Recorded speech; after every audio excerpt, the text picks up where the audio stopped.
الرحمن الرحیم قل اعوذ برب الناس ملک الناس الہ الناس من شر الوسواس الخناس الذی یوسوس فی صدور الناس من الجنۃ والناس۔ قل آپ کہیے اعوذ میں پناہ میں آیا برب الناس انسانوں کے رب کی، ملک الناس لوگوں کے بادشاہ کی، الہ الناس اور انسانوں کے معبود کی، من شر الوسواس برائی سے اس کی جو وسوسہ ڈالے، الخناس وہ جو چھپ جائے، الذی یوسوس فی صدور الناس وہ جو وسوسے ڈالتا ہے لوگوں کے دلوں میں، من الجنۃ والناس جنوں میں سے بھی اور آدمیوں میں سے بھی۔ سورہ الناس جو قرآن مجید کی آخری سورت ہے اور سورہ الفلق کا جو کلام ہے اسی کا سلسلہ ہے، یہ بھی قرآن مجید کے آخر میں اس لیے درج کی گئی ہے کہ اللہ نے اپنی نعمت تمام کرنے کا جو وعدہ کیا تھا وہ قرآن مجید کی صورت میں پورا ہوا۔ بندے نے جو دعا کی تھی کہ اہدنا الصراط المستقیم، مجھے سیدھے راستے کو سیدھا راستہ دکھا دے اور سیدھے راستے پر چلا دے، وہ صراط مستقیم کی دولت بھی اس کے حوالے کر دی گئی، ایمان کی راہ بھی اس کے لیے کھول دی گئی۔ اور جب نعمت اتنی بڑی نعمت تمام ہو گئی اور اللہ نے اتنی بڑی دولت عطا کر دی تو اب آخری جو ضرورت رہ جاتی ہے وہ اس کی حفاظت کی، کوئی چور، کوئی ڈاکو، کوئی دشمن اس کو چک سے نہ لے جائے، چھن نہ جائے۔ جو راستہ اس نے کھول دیا، اس کو چلا دیا، اس سے آدمی پھسل کے یا منحرف ہو کے ادھر ادھر نہ نکل جائے۔ اور اس حفاظت کے لیے، اس حفاظت کے نسخے کے لیے یہ آخری دو چیزیں ہیں۔ سلسلہ کلام ایک ہی ہے اور دونوں پناہ دینے والی یا حفاظت کرنے والی صورتیں ہیں۔ پہلی اور دوسری صورت کا تعلق صاف طور پہ یہ محسوس ہوتا ہے کہ اگرچہ ایک ہی کلام ہے، ایک ہی سلسلہ ہے، ایک ہی بات ہے اور دونوں ایک صورت میں بھی کہی جا سکتی ہیں،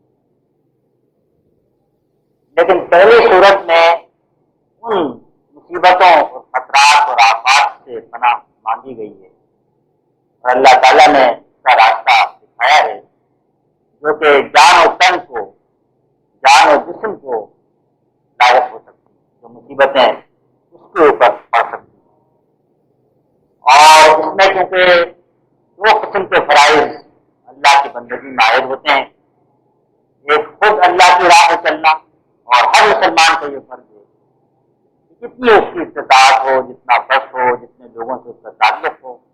ان کو بھی وہ نیکی کی طرف بلائے اور بھلائی کی تعلیم دے اور برائی سے روکے اور ان کو اللہ کی طرف دعوت دے، نہ تو خود چلنے کے لیے اور دوسروں کو چلانے کے لیے جو خطرات کے باہر سے پیش آ سکتے تھے، ان خطرات کا ذکر سورہ الفلق میں کیا گیا۔ اور جیسا میں نے عرض کیا تھا کہ سورہ الفلق میں من شر ما خلق کا جو جملہ تھا، اس میں تو ہر قسم کی آفت، مصیبت، خطرہ اس کے اندر سمیٹ دیا گیا تھا جو بھی اللہ نے پیدا کیا۔ اس میں آدمی کا اپنا نفس بھی شامل ہے، شیطان بھی شامل ہے، باہر کے خطرات بھی شامل ہیں، اندر کے خطرات، سب مخلوق ہیں، اس کے علاوہ تو کوئی خالق نہیں ہے۔ آسمان سے کوئی بلا نازل ہو، زمین سے نکلے، انسانوں کی طرف سے آئے، زلزلوں اور پہاڑ کی صورت میں آئے، سب اس کی ایک جملے کے اندر سمجھ جاتے ہیں کہ من شر ما خلق، جو بھی تو نے پیدا کیا اس کی جو برائی مجھے پہنچتی ہو اس سے مجھے اپنی پناہ میں دے دے۔ پھر اس کے بعد تین چیزوں کی تفصیل تو اس صورت میں بیان کی اور چوتھی ایک چیز کو اس نے مخصوص کر دیا اس صورت میں۔ تین صورتیں جن سے اس نے وہاں پر پناہ کی تعلیم دی، ان کے ایک ظاہری محدود معنی بھی ہیں اور ان کے وسیع معنی بھی ہیں۔ ظاہری اور محدود معنی تو یہ ہے کہ رات جب تاریکی چھا جائے، اندھیرا ہو جائے تو جو مسائل، مصیبتیں، چور، ڈاکو، جانور، اندھیرے میں خیالات، نفسانی خواہشات، ان سب سے سے پناہ، ایک گروہ پر بٹھانے باندھ باندھ کے جو پھوٹیں جادو کریں اس سے پناہ مانگی، تیسرے جو حسد کرنے والا ہو جب وہ اپنے حسد کے اوپر کوئی کارروائی کرے تو اس سے پناہ مانگی، وسیع کریں تو اس کے اندر اور بہت ساری چیزیں آتی ہیں، تاریخی بھی کوئی قسم کی ہوتی ہے، ذہن کی تاریخی ہوتی ہے، غفلت کی تاریخی ہوتی ہے، جہالت کی تاریخی ہوتی ہے، اسی طریقے سے پھونکنے کا عمل بھی بہت ساری طرح کا ہوتا ہے،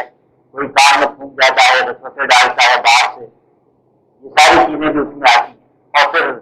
حسد کرنے والے کے حسد میں تو سب سے بڑا حاسد تو شیطان، وہ ایک لحاظ سے آخری جو آیت ہے سورۃ الفلق کی وہ اس سورت کی بالکل اجمال ہے، عنوان ہے کہ شیطان نے حسد کی مارے آدم سے دشمنی اختیار کی اور حسد کی مارے وہ اس کو درپے ہو گیا، اس کو سیدھے راستے سے ہٹانے کے، تو اس لیے اس میں ہر قسم کا حاسد شامل ہے، لیکن خاص طور پر شیطان من شر ما خلق کے اندر وسیع معنی ہے، تو شیطان کے حسد کی طرف بھی جا رہا ہے۔ اب اس صورت کے اندر پہلی صورت میں اللہ تعالیٰ کی صرف ایک صفت بیان ہوئی، اعوذ برب الفلق، اور یہ پوری کائنات کا حاوی ہے، اس لیے کہ فلق میں تو ہر مخلوق شامل ہے، کوئی چیز خارج نہیں ہے فلق سے، جس کو نمودار کرتا ہے، زندگی بخشتا ہے، وجود میں لاتا ہے، یہ سب اس میں شامل ہے، تو کوئی بہت ہی وسیع اور عریض مفہوم ہے اس کا۔ یہاں پر اللہ تعالیٰ کی تین صفات بیان ہے ایک کے بدلے، اور تینوں صفات کا تعلق صرف انسانوں کے ساتھ جوڑا گیا ہے، ساری مخلوق کے ساتھ نہیں بلکہ انسانوں کا رب، انسانوں کا بادشاہ اور انسانوں کا معبود، تین صفات کے اللہ تعالیٰ کے اس کے سہارے سے واسطے سے اس کی پناہ طلب کی گئی ہے۔ اس کی وجہ یہ ہے کہ دراصل تو زندگی میں جو سب سے قیمتی چیز ہے وہ ایمان کی دولت ہے، وہ یہ نعمت ہے دین کی جو اللہ نے عطا فرمائی، یہ صراط مستقیم ہے جو اس نے کھول دی، اور باقی ساری آفات اس کے مقابلے میں کوئی حیثیت اور وقت نہیں رکھتی، اگر آدمی اس راستے سے ہٹ جائے، یہ راستہ کھو دے اور اس پہ سے بھٹک جائے،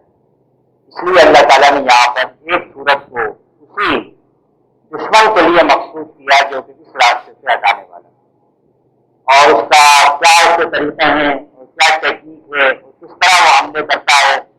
اور اللہ نے اسے کیا اختیار دیا ہے، اس سب کو اس نے مختصراً اس کی تفصیل قرآن میں موجود ہے، یہاں پر بیان فرما دیا ہے، اور تینوں صفات کا تعلق انسان سے ہے۔ انسان یوں کہتا ہے جو میرا رب اور میرا بادشاہ اور میرا معبود، ہر انسان اس ناز میں شامل ہے، وہ اس میں ایک ذاتی قربت کا تعلق بھی قائم ہوا، اس میں ذرا فاصلے سے بات ہو رہی ہے، اس میں انسان کا تعلق اس کے رب کے ساتھ جڑ گیا ہے، یہ میرا رب ہے، میرا بادشاہ ہے، میرا مالک ہے، میرا معبود ہے، اس کی پناہ میں آ رہا ہے، تو قربت اور اللہ کا رحم جو ہے وہ اس صورت میں آ جاتا ہے۔ تینوں صفات کا تعلق اگلے مضمون سے اس کو سمجھنے میں اس طرح آسانی ہوگی کہ پہلے ہم اس کا دوسرا حصہ لیں اور یہ دیکھیں کہ اللہ تعالیٰ نے جس چیز سے اس میں پناہ مانگنے کی، اللہ کی پناہ میں آنے کی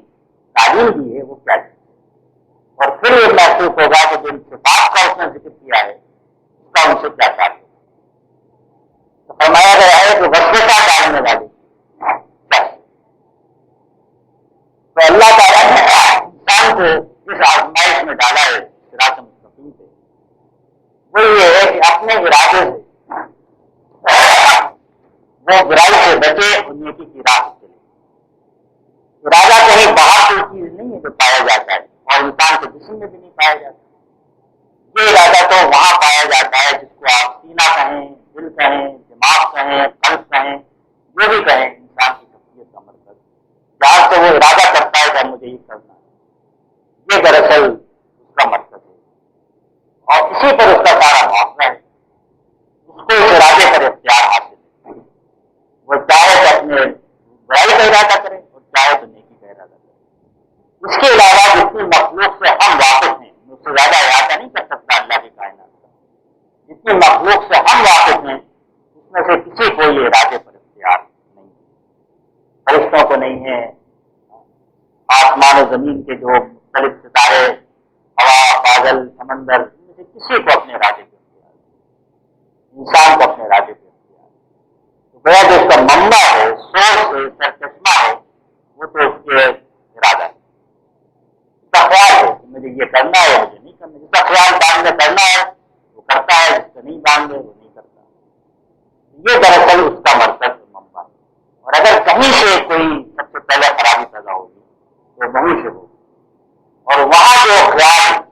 آدمی کے ذہن میں آئے یا کوئی ڈالے یا پیدا ہو جس سے وہ برائی کے راستے پہ جائے، نیکی کے راستے سے ہٹے، وہ وسوسہ ہے۔ اور وسواس کے معنی وسوسہ ڈالنے والے کے نہیں ہیں،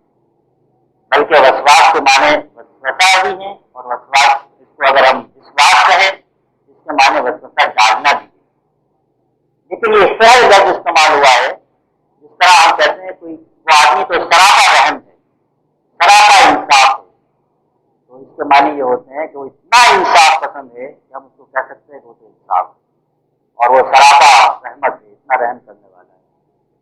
یہ وسوسہ ڈالنے والا بھی اتنا شدید وسوسہ ڈالنے والا ہے کہ اللہ تعالیٰ نے اس کے لیے اس کا اسم سمجھیں کہ وسوسہ، اسی کا لفظ جو سراپا وسوسہ ڈالنے والا ہے وہ اس کے شر سے پناہ مانگتی ہے۔ اس کے اندر بار بار وسوسہ ڈالنے کا مفہوم بھی ہے۔ اگر آپ کو لفظ یاد ہے میں استعمال ہوتا ہے زلزلہ، اور عربی زبان میں جو الفاظ بھی اس وزن سے آتے ہیں وسوسہ، زلزلہ، اس میں کسی چیز کو بار بار کرنے کے معنی آتے ہیں۔ زلزلے میں بار بار ہلانا، اور وسوسے کے اندر بار بار وسوسہ ڈالنا اور خیال ڈالنا۔ تو اللہ تعالیٰ نے انسان کو جو ذمہ دار ٹھہرایا ہے وہ اپنے ارادے سے کیے ہوئے کاموں کے لیے ذمہ دار ٹھہرایا ہے۔ جہاں پر وہ مجبور ہو جائے اس کا کوئی معاوضہ نہیں۔ اگر مجبوری کی حالت میں اس کو کفر کا کلمہ بھی کہنا پڑے تو دل مطمئن ہو، اللہ نے فرمایا کوئی معاوضہ نہیں۔ کوئی ظالم جابر بادشاہ سر پر بیٹھ کر کوئی گناہ کرا لے اس کا بھی کوئی معاوضہ نہیں۔ کوئی کام بھی جو خارج سے کوئی قوت مجبور کر دے، کوئی نظام مجبور کر دے، کوئی قوت مجبور کر دے، تو کوئی راستہ اس سے بچنے کا نہ ہو، اس پر اللہ کے کوئی معاوضہ نہیں۔ اللہ تعالیٰ کے ہاں معاوضہ اس چیز کا ہے جو آدمی اپنے ارادے سے کرے۔ اس لیے جو مرکز ہے وہ تو وہی ارادہ ہے، اور اس کے اندر وسوسہ ڈال کے آدمی کو نیکی کی راہ سے ہٹا کر برائی کی راہ پہ ڈالا جائے۔ باہر سے کوئی اختیار اللہ تعالیٰ نے کسی کو انسان پر نہیں دیا کہ جس سے وہ اس کو برائی کرا دے۔ شیطان جو اس کا سب سے بڑا دشمن ہے، اس کا مشن یہ ہے کہ وہ اس کو سیدھے راستے سے ہٹائے، ہر طرح کے ہتھیاروں سے وہ مسلح ہے، حملے کرتا ہے، لیکن یہ اس کے بس میں نہیں ہے کہ باہر سے کوئی قوت اس کے پاس ایسی ہو جس سے وہ انسان کو برائی کے راستے پہ ڈال دے، اور اگر وہ قوت استعمال کرے برائی پہ ڈالنے کے لیے تو انسان بری ہے، اللہ تعالیٰ اس کو معاف۔ اگر کسی ظالم کو، کسی بادشاہ کو، کسی سرمایہ دار کو، کسی دولت مند کو کسی قوت کے بل سے مجبور کر دے کسی برائی کے کرنے سے، انسان کو کوئی معاف نہیں۔ لیکن یہ کہ اگر آدمی اپنے ارادے سے کرے گا تو شیطان کا تو جتنا بھی زور ہے وہ وسوسے کا ہے۔ اور یہ بات اللہ تعالیٰ نے انسان کی جو تکلیف ہوئی اس موقع پر بھی اس بات کو صاف ہو گیا۔ جب اللہ نے آدم کو آزمائش کے لیے، اس کی فطرت کو اس کے سامنے بے نقاب کرنے کے لیے، دنیا کی زندگی میں جس اطاعت کے راستے سے گزرنا ہے، جو خطرات پیش آئیں گے ان سے کس طرح وہ نپٹے گا، اس پوری راہ کو ایک ہی دفعہ میں دکھانے کے لیے جب جنت میں رکھا اور حکم دیا، تو شیطان نے جب اس کو ہٹایا اور پھسلایا تو قرآن نے اس کے لیے وسوسے کا لفظ وسوسہ لہم الشیطان، شیطان نے ان کو وسوسہ ڈالا، دل میں خیال ڈالا اور ان کو بتایا کہ یہ کر لو تو تمہارے لیے اچھا ہے، اور برائی کو بھلے لباس میں پیش کیا کہ اللہ کی نافرمانی کرو گے ہمیشہ زندہ رہو گے، ایسی بادشاہت نصیب ہوگی جو کبھی نہیں ختم ہوگی، پاؤ گے۔ آدم آ گئے اس لیے آ گئے کہ بھول گئے۔ یہ جو قرآن نے سب بات واضح کر دی، تو وسوسہ لہم الشیطان، شیطان نے وسوسہ، تو یہی اس کا اختیار ہے کہ وہ وسوسے ڈالے، خیالات پیدا کرے، پورے قسم کے خیالات پیدا کرے، دوسرے انسانوں کے ذریعے پیدا کرے، اپنے ذریعے پیدا کرے، اور یا آدمی کا اپنا نفس جو ہے وہ بھی وسوسے ڈالے۔ لیکن سب اندر یا باہر سے ساری جو آزمائش ہے، سارا جو خطرہ ہے، اندیشہ ہے ایمان کے لیے، صراط وہ یہ خیال ہے وسوسہ ہے۔ جب شیطان نے یہ کہا کہ اب میں اس کو بھٹکاؤں گا، لَأَقْعُدَنَّ لَهُمْ صِرَاطَكَ الْمُسْتَقِيمَ، تیری طرف جانے والی صراط مستقیم ہے، میں اس پر ہاتھ لگا کے ڈاکو چور کی طرح بیٹھوں گا اور اس کے ایمان پر ڈاکہ ڈالوں گا۔ اور اس نے کہا کہ میں وَلَآتِيَنَّهُم مِّن بَيْنِ أَيْدِيهِمْ وَمِن خَلْفِهِمْ وَعَنْ يَمِينِهِمْ وَعَنْ شِمَالِهِمْ، میں آؤں گا ان کے اوپر اپنے سارے ہتھیاروں کے ساتھ، سامنے سے اور پیچھے سے اور دائیں سے اور بائیں سے۔ اور اللہ تعالیٰ نے جگہ سے خطاب کر دیا کہ تو جو چاہے کر لے، کہ جس پر بس چلے اپنی آواز سے اس کو بہکا دے۔ آواز سے مطلب زبان نہیں ہے، اگر جو زبان تو بڑی استعمال ہوتی ہے ویسے سے ڈالنے کے لیے، لیکن یہ کہ وہ آواز جو دل میں پیدا ہو جائے اور آدمی نہیں سے سن لے کوئی کہہ رہا ہے کہ یہ کرنا ہے، اسی میں بھلا ہے۔ یہ مال مار لو، یہاں پر یہ برائی کر لو، اس کا حق مار لو، یہ جھوٹ بول لو، یہ ساری آوازیں دل کے اندر خاموش آوازیں پیدا ہوئی۔ تو اللہ تعالیٰ 100 ٹکا کا لفظ استعمال کیا، جو فرمایا کہ پیادے اور سوار سب لا کے چڑھا دو اس کے اوپر، یعنی جتنی قوت جمع کر سکتے، دو قسم کی قوت ہوتی تھی، ایک پیادہ فوج ہوتی تھی، ایک سوار فوج ہوتی تھی، جتنی فوجیں ہیں اپنی سب لا کر اس کے اوپر چڑھا دو۔ وَشَارِكْهُمْ فِي أَمْوَالِهِمْ وَأَوْلَادِهِمْ، اور ان کی اولاد اور مال سب میں تو شریک ہو جا، لیکن میرے بندوں پر تیرا بس میرے وہ بندے کہ جو وسوسے سے ہوشیار ہوں گے اور میری پناہ لیں گے اور میرے سائے میں آ جائیں گے۔ اس بات کو قرآن مجید نے بہت ساری جگہ واضح کیا ہے کہ انسان اپنے ہی ارادے کے لیے جواب دے اور اس کے کسی پر وہ الزام نہیں رکھ سکتا۔ چنانچہ بار بار قرآن نے مکالمہ نقل کیا ہے جہنم میں انسان جو کہ دوسروں کے تابع ہیں، سیاست میں، معیشت میں، تجارت میں، کاروبار میں، گھروں میں، بیوی بچے، وہ کہیں گے کہ ہم تو مجبور تھے، یہ ان کو آپ کروا دیں، ان کے پیچھے ہم چل رہے تھے۔ فرمائے گا نہیں، تم بھی اپنے اعمال کے ذمہ دار ہو، تم کو بھی سزا ملے گی، ان کو بھی ملے گی، اتنا یہ آدمی مجبوری ثابت کر سکتے۔ تو بادشاہوں سے اور سرداروں سے اور آپ سے چلنے والے لیڈروں سے سب سے یہ مکالمے قرآن نے 4-5 جگہ نقل کی ہیں کہ آدمی اپنے اعمال کے ذمہ دار ہے۔ اس کے بعد شیطان کے بارے میں بھی کہا ہے کہ جب وہ شیطان سارا کام ہو جائے گا، فیصلے ہو جائیں گے، لوگ جہنم کی طرف جائیں گے، تو شیطان کھڑے ہو کے کہے گا کہ میرا تمہارے اوپر کوئی زور نہیں تھا، وما کان لی علیکم بسلطان، میرا کوئی زور حکومت نہیں تھی تمہارے اوپر،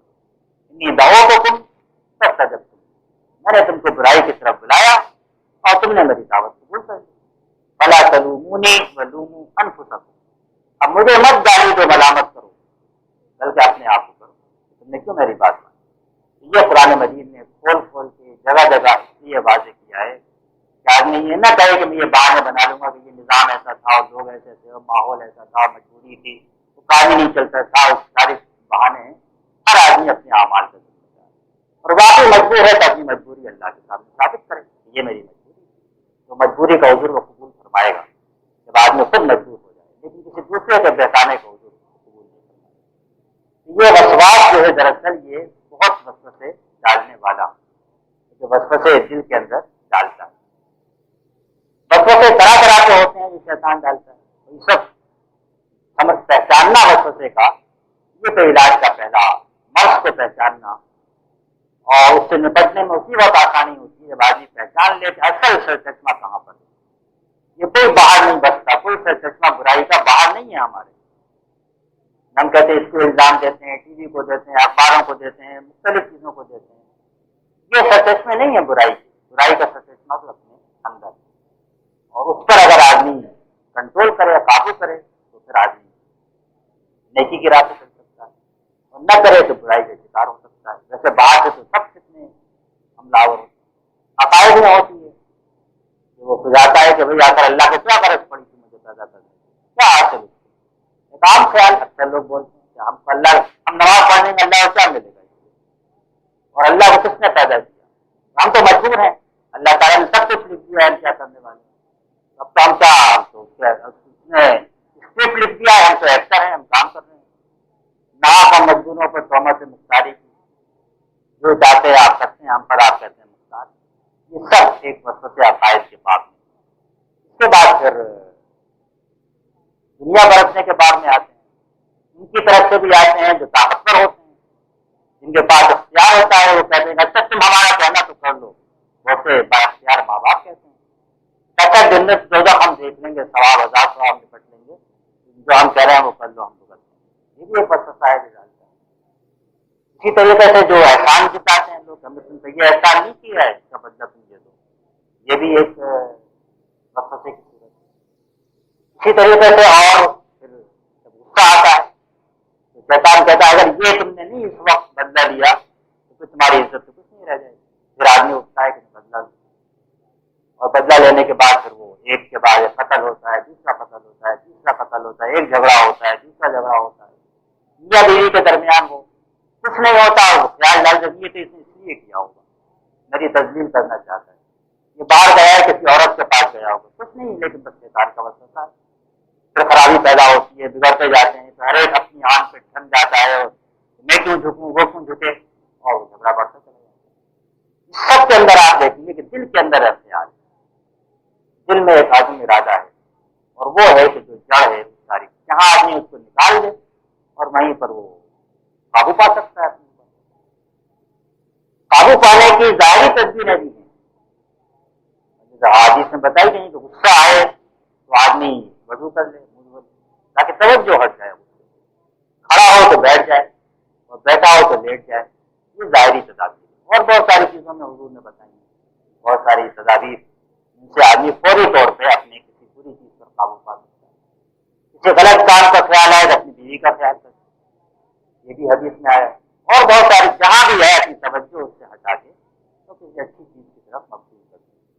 لیکن اصل تو نسخہ وہ ہے جو اس صورت کے اندر بیان کیا گیا ہے اور ہمارے حوالے کیا گیا ہے۔ پھر دوسری بات یہ رہی، صفت یہ بھی ہے کہ وہ خناس ہے۔ خناسہ کے معنی ہوتے ہیں کوئی چیز جو آگے بڑھے اور پیچھے جا کر چھپ جائے، دبک جائے اور بھاگ کھڑی ہو۔ اس سے یہ معلوم ہوتا ہے کہ بظاہر سے معلوم ہوتا ہے کہ شیطان بڑا قوی دشمن ہے اور اس کا ہر طرف سے چھایا ہوا ہے اور اس سے بچنا بڑا مشکل ہے، لیکن قرآن نے کہا ہے کہ شیطان کا کھیت تو بڑا ضعیف، بڑا کمزور ہے، کوئی قوت نہیں ہے اس کے پاس، اور کوئی ایسی چیز نہیں ہے اس کا آدمی مقابلہ نہ کر سکے۔ شیطان کا کھیت بڑا ضعیف ہے، بڑا کمزور ہے، اس لیے کہ وہ مقابلے پہ ٹھہر ہی نہیں سکتا، اگر انسان مقابلے شروع کرے فوراً بھاگ کھڑا ہوتا ہے۔ خناس کا لفظ اسی لیے،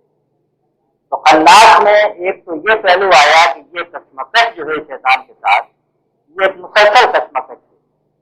یہ آخری سانس تک جاری رہے گی۔ کوئی آدمی سمجھے زندگی میں کوئی ایسا مرحلہ آئے گا کہ ہم شیطان کو فتح کر لیں گے اور کمر کھول کے آرام کریں گے کہ اب تو ہم نیک رہیں گے، تو ایسا کوئی لمحہ زندگی میں نہیں آئے گا۔ شیطان وسوسہ ڈالتا ہے، پھر چھپ جاتا ہے، پھر موقع پاتا ہے، پھر وسوسہ ڈالتا ہے، پھر کہیں موقع ملتا ہے، پھر وہ خیال دل میں ڈالتا ہے، اور اس کام میں عمر بھر لگا رہے گا۔ کوئی وقت ایسا نہیں آئے گا جب آدمی اس سے فارغ ہو جائے۔ یہ لڑائی جو ہے شیطان کے ساتھ، یہ کہیں ختم ہونے والی نہیں ہے جب تک آدمی کو موت نہ آ جائے۔ تو یہ پہلو انداز سے واضح ہے۔ دوسرا بات یہ کہ شیطان مخفی دشمن ہے، جو دشمن سامنے ہو اس سے لڑنا محسوس ہوتا ہے کہ آسان، لیکن یہ دشمن کو چھپا ہوا گھاٹ میں بیٹھا ہوا ہے، وار کر رہا ہے، تدبیریں کر رہا ہے، تو یہ آدمی کو احساس ہو کہ یہ بڑا نازک خطرہ ہے، لیکن اس کے باوجود وہ کمزور ہے،